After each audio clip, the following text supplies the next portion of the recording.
Here's how to improve your property's value. If you've got a white van, or one of your close neighbours has got a white van, have some magnetic signage made up before your evaluation that advertises that van as an overpriced Airbnb. Because, that way the evaluator is going to recognise that there's a current market for people that wish to sleep in this area at night time, and instead of deducting £500, they'll potentially add the value of a night in the back of a tranny to your house. Send lots of letters to your local police station, dobbing your neighbours' kids for graffiti, vandalism, muggings in the area, because that way the amount of unsolved crimes goes down in the area, in your neighbourhood, on your on your road and that's going to make your local police look like they're more effective, meaning they've got better statistics, which also means your road is suddenly a better and safer place to live. Before a evaluator comes around, put loads of empty bottles outside the local houses so it looks like there's a local milkman. This will, make them think, oh, how quaint, and it'll add a couple of quid to the value. But do it exactly as I say to all the houses. Don't get lazy in it and just pay a kid to dump a load, because they'll just dump a load outside like 2 fucking houses. And if you put a load of empty glass bottles outside of only a couple houses on your road, the valuator's probably going to think there's something like a fucking leaky gas pipe or something in the area, and then they're going to deduct money from your overall sum.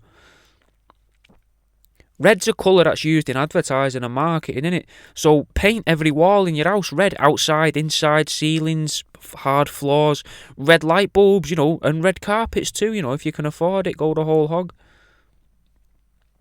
Make up a couple of fake parcels to leave in your hallway with the addresses on of your neighbours, because that way it'll make it look like a friendly road where everyone trusts each other to look after their post. Record a neighbour getting undressed, then project that footage from your garden onto any neighbour's window who's got light coloured blinds or curtains drawn, because people will be more willing to pay a little extra for the chance of a little peep show come night time.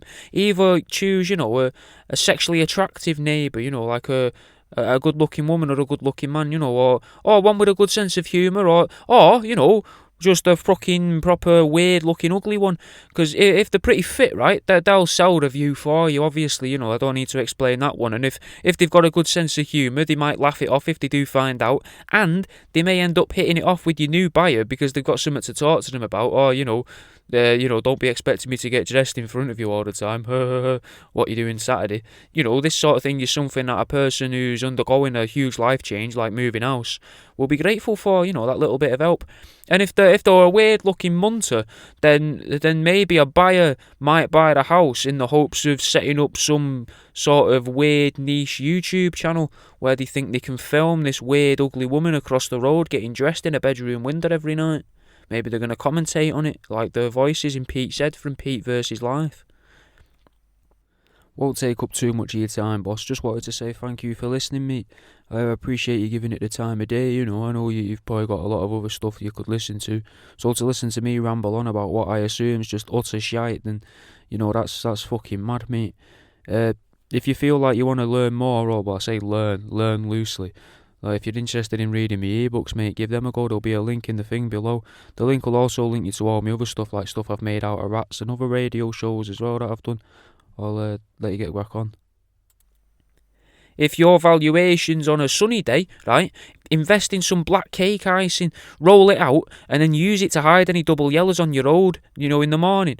Parking can be a massive fucking problem in it on a lot of estates, and the additional area that you could use for vans, coaches, and second-hand ambulances, I don't know what you've got.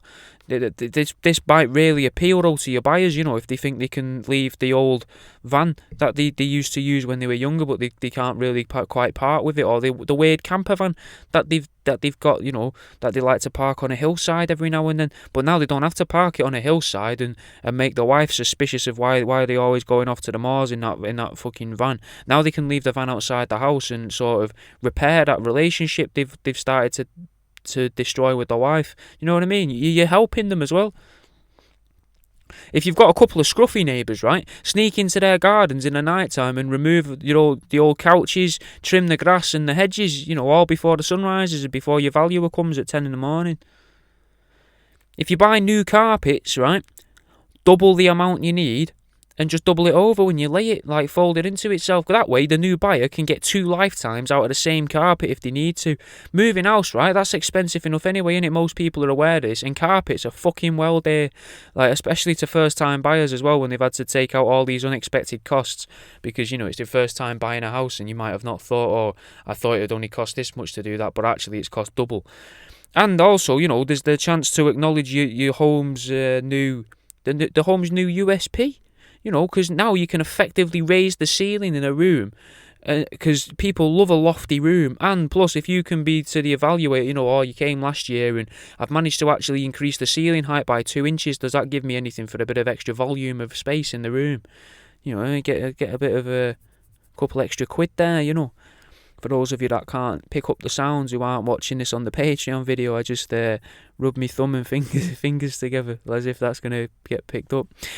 Add a fake door to a wall outside your house, a small door in it, like a hatch, and then seal the edges, right, by welding it to an also fake frame and attach that to your house wall, because this might intrigue a buyer into buying your house off you, and potentially giving you a higher offer than what you've asked for or what you would think you would get for it, because their curiosity is purely getting the better of them, and they can't help themselves but wonder, oh my god, what's in that door they've never managed to get into? I could get into that well easily with this fucking pair of bolt cutters or angle grinder that I've got, because I'm well to do, because I'm in the building game.